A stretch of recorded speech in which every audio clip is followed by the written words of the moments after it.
Kalena dhamma sawanang etamang kalamutamang.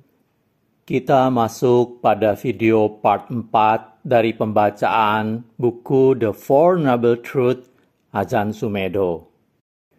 Video part 4 ini akan membahas kebenaran mulia keempat dan akan terdiri dari 2 buah video. Buku The Four Noble Truths, 4 kebenaran mulia, penderitaan, akar, penuntasan, dan jalan by Venerable Ajahn Sumedho diterjemahkan oleh Sanjaya ST dengan editor Insinyur Agus Santoso dan Yang Mulia Bhikkhu Abhi Panyo.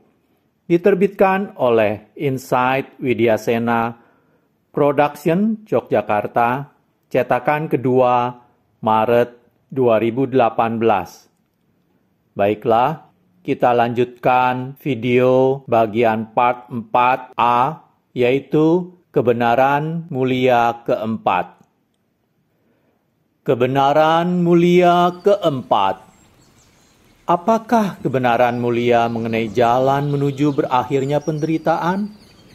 Kebenaran mulia ini adalah jalan mulia berunsur 8, yaitu pandangan benar, niat benar, ucapan benar, perbuatan benar, penghidupan benar, usaha benar, perhatian benar, dan konsentrasi benar.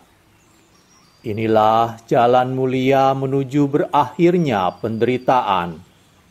Demikianlah pandangan, pengetahuan, kebijaksanaan, pemahaman, dan cahaya yang timbul dalam diriku mengenai hal yang belum pernah terdengar sebelumnya. Kebenaran mulia ini harus ditembus dengan mengkultivasi jalan tersebut.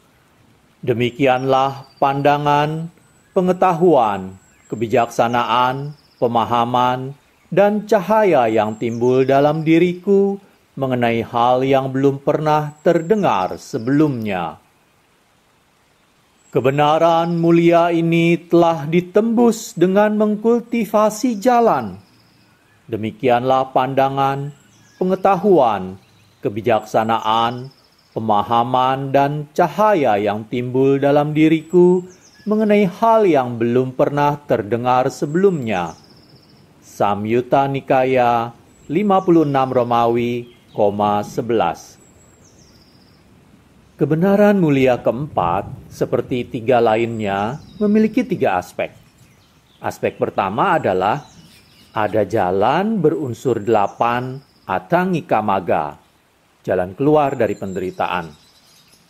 Jalan ini disebut juga Arya Magga, jalan Arya atau mulia. Aspek kedua adalah jalan ini harus dikembangkan. Pengetahuan kebijaksanaan final menuju ke kearahatan adalah jalan ini telah sepenuhnya dikembangkan. Jalan berunsur 8 diuraikan secara berurutan, diawali dengan pengertian benar atau sempurna, Samma Ditti, berlanjut ke niat atau aspirasi benar atau sempurna, Samma Sankappa.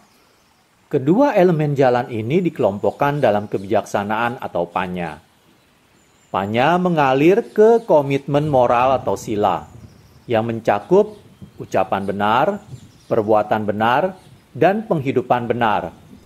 Juga disebut dengan ucapan sempurna, Samma Waca, perbuatan sempurna, Samma Kammanta, dan penghidupan sempurna, Samma Ajiwa. Kemudian dari sila secara alamiah mengalir usaha benar, Samma Wayama, perhatian penuh benar, Samma Sati, dan konsentrasi benar, Samma Samadhi. Ketiga elemen terakhir ini memberikan keseimbangan emosional. Ketiganya adalah mengenai hati, sang hati yang terbebaskan dari keberpusatan diri dan keegoisan.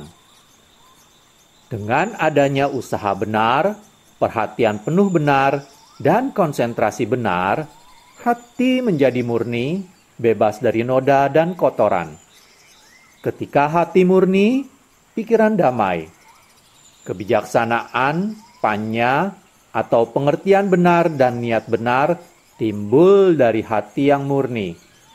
Dengan demikian, kita kembali lagi ke awal. Berikut adalah elemen-elemen dari jalan berunsur 8 yang dikelompokkan menjadi 3 bagian. 1. Kebijaksanaan atau panya, pengertian benar, samadhi, niat benar, sama sankappa. 2. Moralitas sila, ucapan benar, sama waca, perbuatan benar, sama kammanta, penghidupan benar, sama ajiwa. 3. Konsentrasi, samadhi, usaha benar, sama wayama, perhatian penuh benar, sama sati, konsentrasi benar, sama samadhi. Hanya karena kedelapan elemen ini diuraikan secara berurutan, bukan berarti bahwa kejadiannya juga runtut demikian. Kedelapan elemen ini terjadi bersamaan. Kita mungkin dapat membicarakan jalan berunsur 8 dan berkata, pertama-tama Anda harus memiliki pengertian benar, kemudian aspirasi benar, kemudian... Tetapi sebenarnya, dengan diuraikan demikian, kita diajari untuk merefleksikan pentingnya bertanggung jawab atas apa yang kita katakan dan lakukan dalam hidup. Pengertian benar. Elemen pertama dari jalan berunsur 8 adalah pengertian benar yang terbit dari insight ke dalam ketiga butir kebenaran mulia sebelumnya. Apabila Anda memiliki pengetahuan kebijaksanaan itu, maka akan ada pengertian sempurna tentang Dhamma. Pengertian bahwa semua yang berawal akan berakhir. Sesederhana itu. Anda tidak harus menghabiskan banyak waktu buat membaca semua yang berawal akan berakhir. Tetapi memang dibutuhkan waktu cukup banyak bagi sebagian besar dari kita agar mampu memahami kata-kata itu secara mendalam dan tidak sekedar secara intelektual belaka. Insight adalah benar-benar pengetahuan inti, bukan hanya dari gagasan-gagasan. Itu bukan lagi saya pikir saya tahu atau oh ya, semuanya kelihatan masuk akal, saya setuju, saya suka pemikiran itu.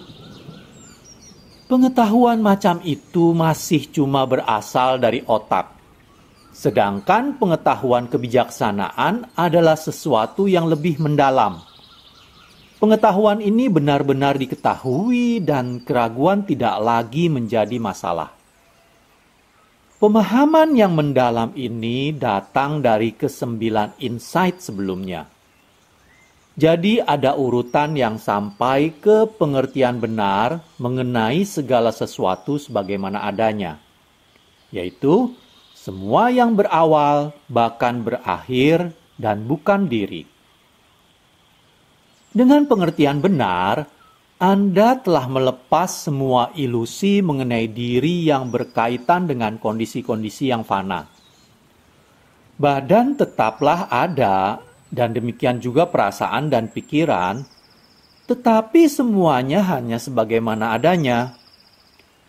Tidak ada lagi kepercayaan bahwa Anda adalah badan Anda, atau perasaan Anda, atau pikiran Anda. Penekanannya adalah pada segala sesuatu itu ialah sebagaimana adanya. Kita tidak berusaha mengatakan bahwa segala sesuatu bukanlah apa-apa atau segala sesuatu bukan sebagaimana adanya. Segala sesuatu adalah sebagaimana adanya dan tidak lebih. Tetapi tak kala kita diselimuti kebodohan batin atau ignorant, tidak memahami kebenaran ini, kita cenderung berpikir bahwa segala sesuatu itu tampak lebih dari sekedar apa adanya. Kita mempercayai berbagai macam hal dan menciptakan semua ragam masalah di sekitar kondisi yang kita alami. Begitu banyak kepedihan dan keputusasaan manusia disebabkan oleh imbuhan embel-embel yang diakibatkan kekelirutahuan sesaat.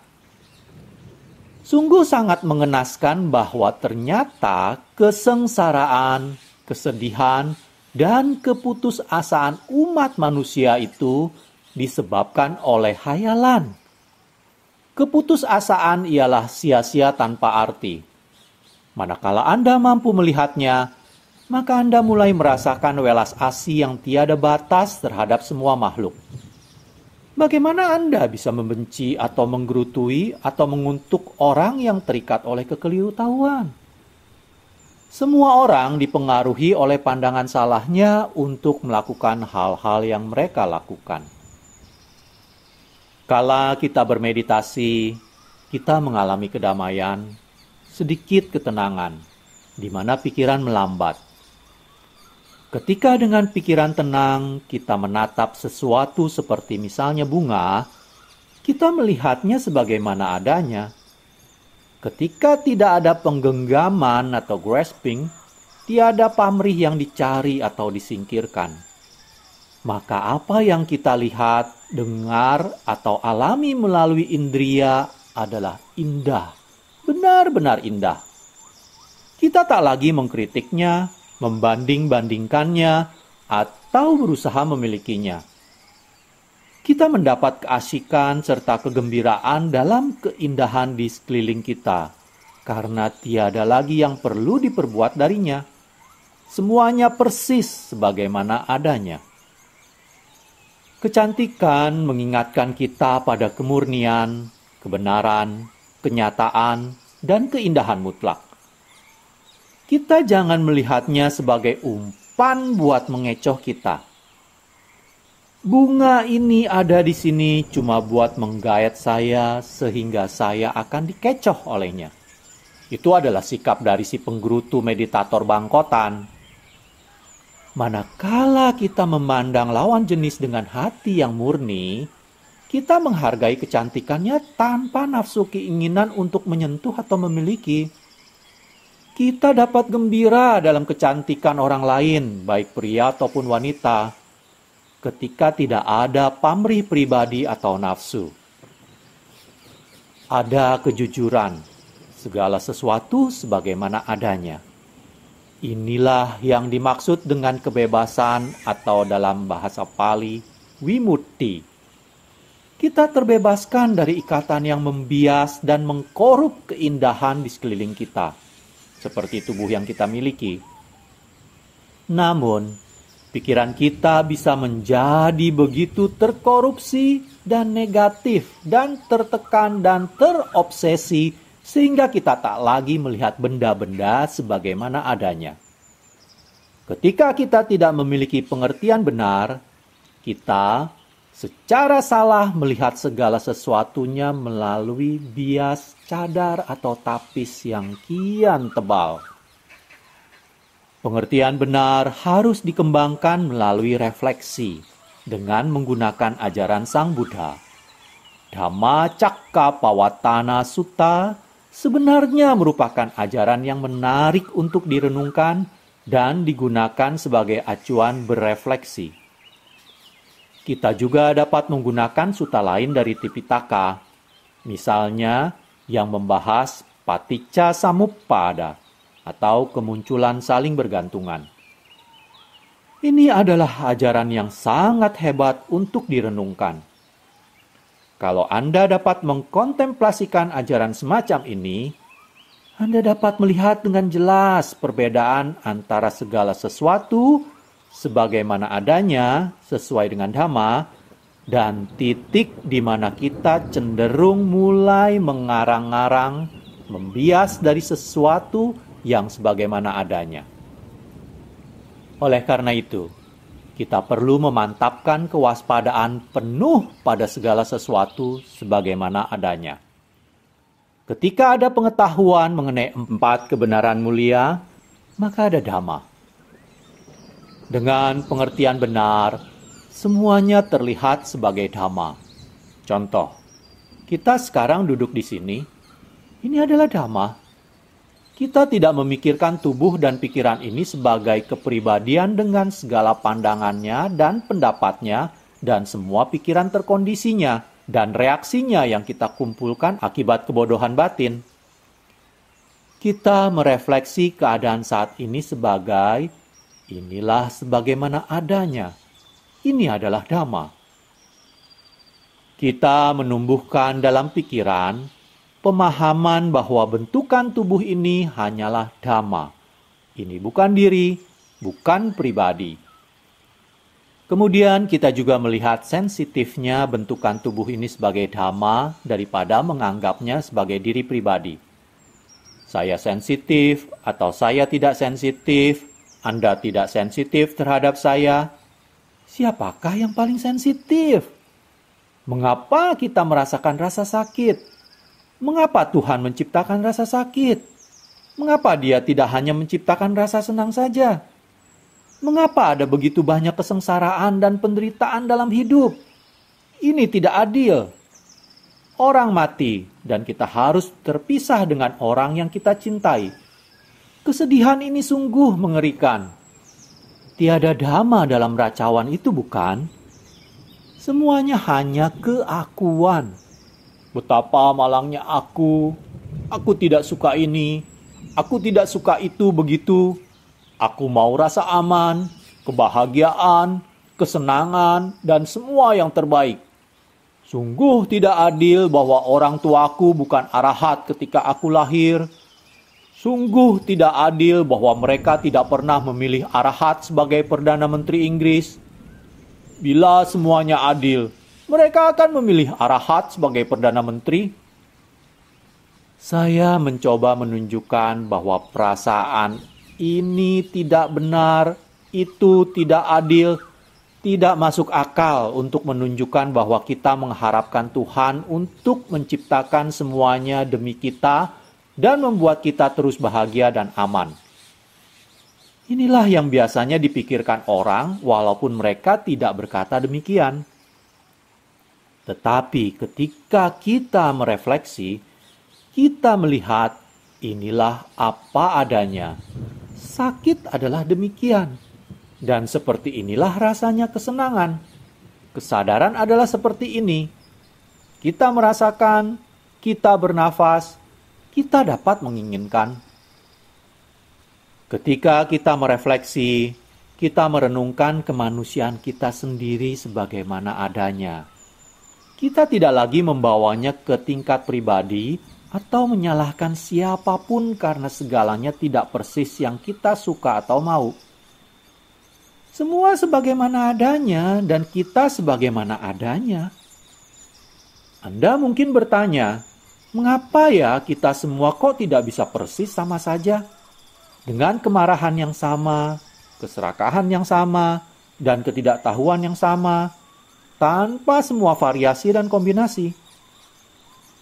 Walaupun Anda dapat melacak pengalaman manusia sampai ke hal-hal mendasar, setiap orang memiliki kama masing-masing yang harus dihadapi.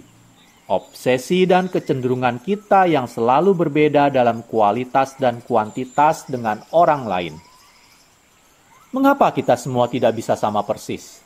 Memiliki barang-barang yang sama dan wajah yang sama. Satu makhluk hermafrodit. Dalam dunia seperti itu, tidak ada ketidakadilan, tidak ada perbedaan, semuanya benar-benar sempurna dan tidak ada kemungkinan ketidaksetaraan. Namun, ketika kita mengenali Dhamma, kita melihat bahwa dalam alam terkondisi tidak ada dua hal yang identik. Semuanya memiliki perbedaan, variabel yang tak terbatas. Terus berubah, dan semakin kita berusaha membuat kondisi sesuai dengan keinginan kita, maka kita semakin frustasi. Kita berusaha untuk saling menciptakan satu sama lain dan masyarakat yang sesuai dengan ide kita tentang bagaimana sesuatu seharusnya. Tetapi kita pada akhirnya selalu merasa frustasi. Dengan refleksi, kita sadar bahwa inilah demikian apa adanya. Inilah demikian hal-hal seharusnya. Dan memang hal-hal tersebut hanya bisa demikian. Namun, itu bukanlah refleksi yang fatalistik atau negatif. Bukan sikap, inilah demikian apa adanya dan tidak ada yang bisa Anda perbuat padanya. Ini adalah respon yang positif untuk menerima aliran kehidupan apa adanya. Walaupun itu bukan apa yang Anda mau, kita dapat menerima dan belajar darinya. Kita adalah makhluk yang sadar, cerdas, dan memiliki ingatan yang kuat. Kita memiliki bahasa.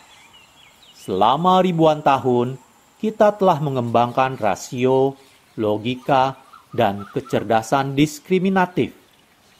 Kemampuan mengenali dan membeda-bedakan pelbagai hal secara cermat. Kita mesti memikirkan bagaimana menggunakan kapasitas-kapasitas ini sebagai alat untuk merealisasi dhamma daripada malah sebagai masalah pribadi atau kepemilikan pribadi. Orang yang mampu mengembangkan kecerdasan diskriminatifnya acap kali malah berakhir melukai diri sendiri dengannya. Mereka kadang jadi sangat kritis terhadap diri sendiri atau bahkan mulai membenci diri sendiri. Ini disebabkan alat diskriminatif kita cenderung untuk terlalu berfokus hanya pada apa-apa yang salah atau negatif dengan segala hal.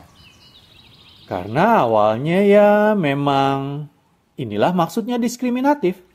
Mengenali bagaimana ini berbeda dengan itu. Lalu kemudian, tak kala Anda menerapkan ini terhadap diri sendiri, apa yang pada akhirnya Anda miliki?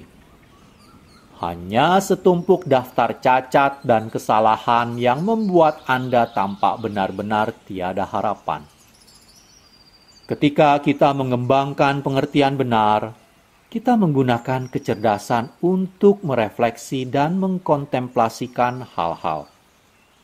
Kita juga menggunakan perhatian penuh, menjadi terbuka terhadap segala hal apa adanya, the way it is. Ketika kita merenung dengan cara demikian, kita menggunakan perhatian penuh dan kebijaksanaan secara bersamaan. Jadi sekarang kita menggunakan kemampuan kita untuk mendiskriminasi dengan kebijaksanaan atau wijaya, bukan dengan kebodohan atau awija. Ajaran 4 kebenaran mulia ini adalah untuk membantu Anda menggunakan kecerdasan Anda, kemampuan Anda untuk kontemplasi, merefleksi, dan berpikir dalam cara yang bijaksana dan bukannya dengan cara yang tamak, dengki, atau merusak diri. Aspirasi benar. Elemen kedua dari jalan berunsur 8 adalah samma sankappa. Terkadang kata ini diterjemahkan menjadi pemikiran benar, yaitu berpikir dengan cara yang benar. Namun, sebenarnya kata ini memiliki kualitas yang dinamis, seperti niat, sikap, atau aspirasi, keinginan.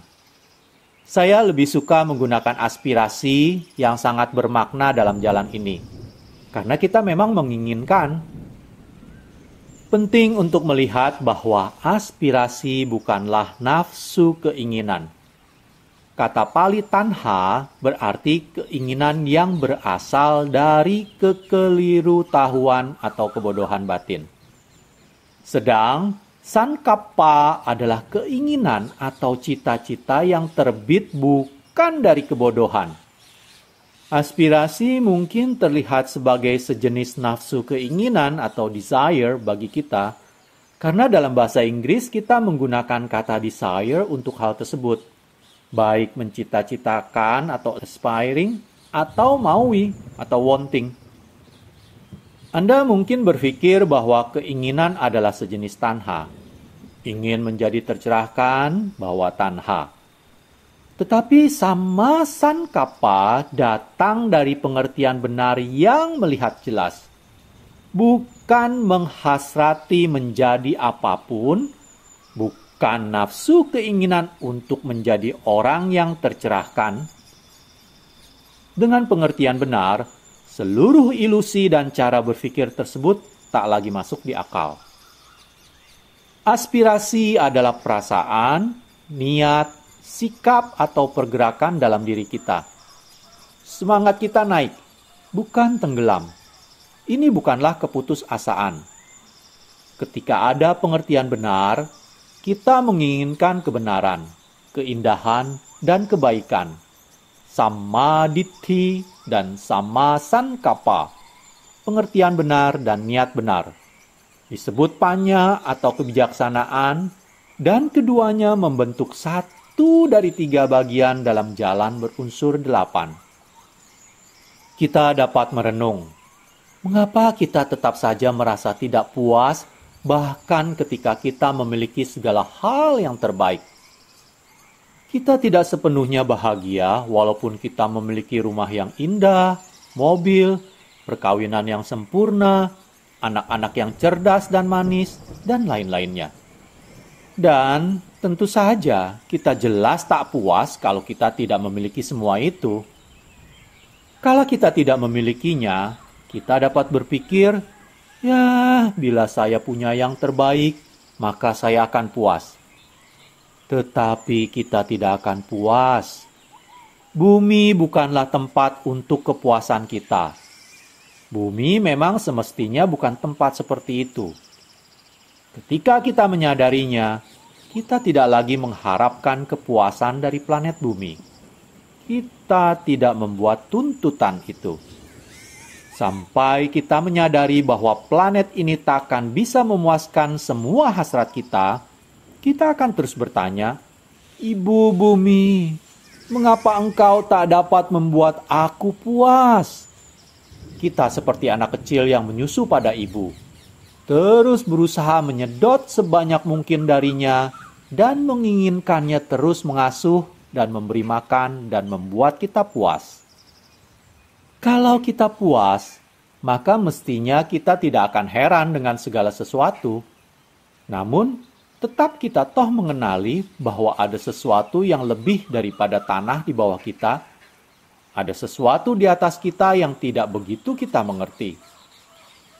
Kita memiliki kemampuan untuk berpikir dan mempertimbangkan kehidupan untuk merenungkan maknanya.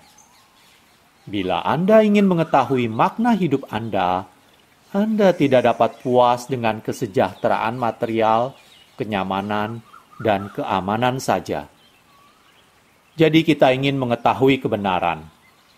Anda mungkin merasa bahwa ini adalah keinginan yang terlalu berani. Memangnya siapa saya ini? Saya terlalu tua untuk mengetahui segala sesuatu. Tetapi keinginan itu ada. Mengapa kita memilikinya bila itu tidak mungkin? Pertimbangkan konsep realitas tertinggi.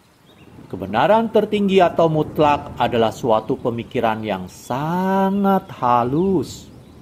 Ide adanya Tuhan yang tanpa kematian atau yang abadi sebenarnya adalah suatu pemikiran yang halus. Kita ingin mengetahui realitas tertinggi. Sisi hewani dari kita tidak menginginkan. Sisi ini tidak tahu apapun mengenai keinginan seperti ini. Tetapi dalam diri kita terdapat kecerdasan intuitif yang ingin mengetahui, yang selalu ada tetapi cenderung tidak kita perhatikan, tidak kita mengerti. Kita cenderung membuang atau tidak mempercayainya, terutama para materialis modern. Mereka pikir ini hanyalah hayalan dan tidak nyata.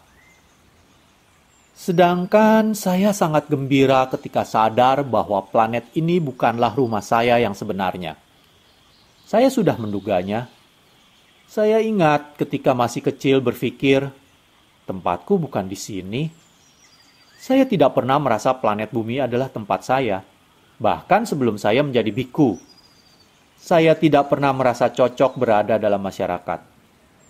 Bagi sebagian orang, mungkin ini adalah cuma problem neurotik. Tetapi boleh jadi ini juga sejenis intuisi yang sering dimiliki anak-anak. Ketika Anda polos tanpa dosa, pikiran Anda sangat intuitif. Pikiran seorang anak lebih intuitif dalam berhubungan dengan kekuatan misterius daripada pikiran kebanyakan orang dewasa. Dengan semakin dewasanya kita menjadi terkondisi berpikir dengan cara tertentu dan memiliki ide yang kaku mengenai apa yang real dan apa yang tidak. Seiring dengan berkembangnya ego kita, masyarakat mendiktekan apa yang nyata dan tidak, yang benar dan salah. Dan kita mulai menerjemahkan dunia melalui persepsi-persepsi kaku tersebut. Satu hal yang menakjubkan mengenai anak-anak adalah mereka belum melakukan itu. Mereka masih melihat dunia dengan pikiran intuitif yang belum terkondisi. Meditasi adalah sebuah cara untuk meluruhkan keterkondisian pikiran yang kemudian membantu kita guna melepas semua pandangan-pandangan picik dan ide-ide kaku yang kita punya. Biasanya, apa yang real menjadi tersingkir ketika apa yang tak nyata mendapatkan seluruh perhatian kita. Inilah apa yang disebut kekelirutahuan atau awija. Kontemplasi aspirasi kemanusiaan kita menghubungkan kita dengan sesuatu yang lebih tinggi daripada hanya kerajaan hewan atau planet bumi. Bagi saya, hubungan ini lebih nyata daripada pemikiran bahwa hanya inilah apa yang ada. Bahwa ketika mati, tubuh kita membusuk dan tiada lagi selain itu. Ketika kita merenung dan mempertimbangkan alam tempat kita hidup ini, kita melihat bahwa alam ini sangat luas, misterius, dan tak terpahami oleh kita. Namun, ketika kita lebih mempercayai pikiran intuitif kita menjadi reseptif atau mudah menerima terhadap hal-hal yang mungkin telah terlupakan atau tidak pernah terbuka sebelumnya. Kita terbuka ketika kita melepas kecenderungan reaksi-reaksi yang kaku terkondisi. Kita bisa memiliki ide yang terpaku sebagai pribadi tertentu atau personality sebagai pria atau wanita, sebagai orang Inggris atau Amerika. Hal semacam ini dapat menjadi sangat nyata, real bagi kita. Dan kita dapat menjadi sangat sedih atau marah karenanya.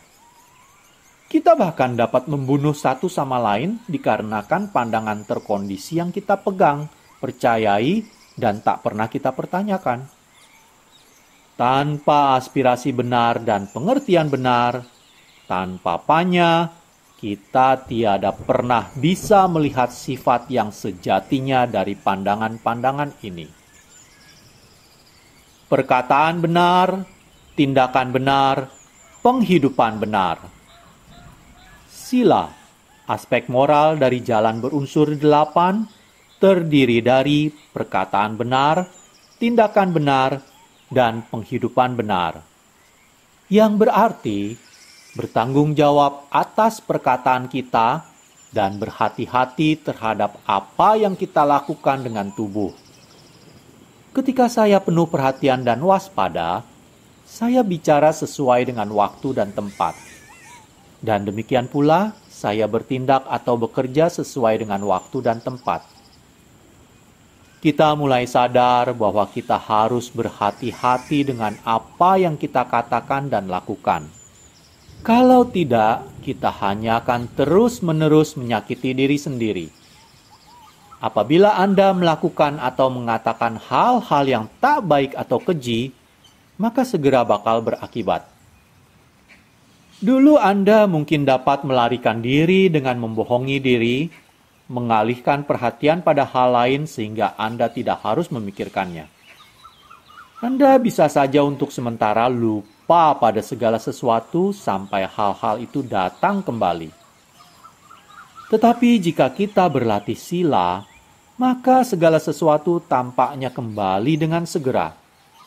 Bahkan ketika saya melebih-lebihkan, sesuatu dalam diri saya berkata, "Kamu seharusnya tidak melebih-lebihkan.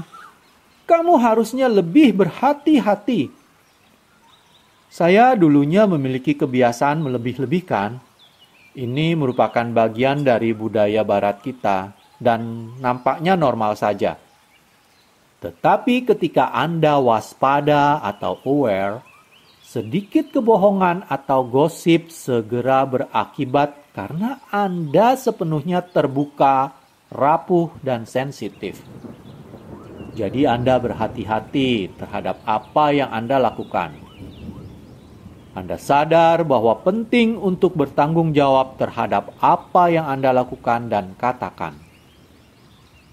Dorongan untuk menolong orang adalah dhamma yang skillful atau terampil. Bila Anda melihat seseorang jatuh di lantai karena pingsan, sebuah dhamma yang skillful melewati pikiran Anda. Tolong orang ini. Dan Anda menolongnya untuk siuman. Bila Anda melakukannya dengan pikiran kosong atau tanpa pamrih, bukan karena nafsu keinginan pribadi untuk mendapatkan sesuatu, tetapi hanya karena belas kasih dan karena ini adalah hal yang benar untuk dikerjakan, maka ini hanyalah dhamma yang terampil. Ini bukanlah kama pribadi, bukan milik Anda. Tetapi bila Anda melakukannya buat mendapatkan jasa dan mencari perhatian orang lain, atau karena orang tersebut kaya dan Anda mengharapkan hadiah, maka walaupun tindakan tersebut terampil, Anda membuat hubungan personal dengannya. Dan ini cuma mempertebal rasa keakuan. Ketika kita melakukan perbuatan baik yang berasal dari perhatian penuh dan kebijaksanaan, dan bukannya kebodohan batin, maka ini adalah dhamma yang terampil tanpa kama pribadi. Pasamuan para biku atau sangga didirikan Sang Buddha sehingga pria dan wanita bisa hidup dalam kehidupan yang sempurna dan tanpa salah.